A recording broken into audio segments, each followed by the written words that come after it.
Ito pong pork ay iminarinate ko ng overnight sa soy sauce and lemon. Yan. Prito po natin siya sa fry pan nang wala pong oil. No need oil na po yan. Prito. Kasi lalabas po yung kanyang sariling mantika. Kaya hindi na po natin kailangan maglagay ng oil. Prito lang po natin siya side by side. Then, yun hong pinagbabalan, pakiluan po natin siya, alisin po natin yung mga bula.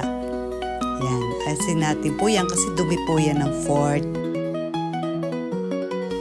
Yan, nakulo na. Diyan po natin ilalagay ang piniritong baboy.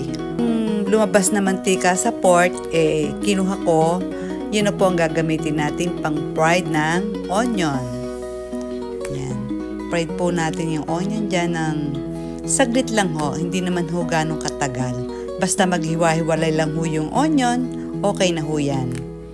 Tapos lagay po natin yan sa top ng ating mga fork. At pakulan po ng saglit. And then, it's done. Ayan ang ating bistek. Pork bistek. Ayan. Kain po. Thanks for watching.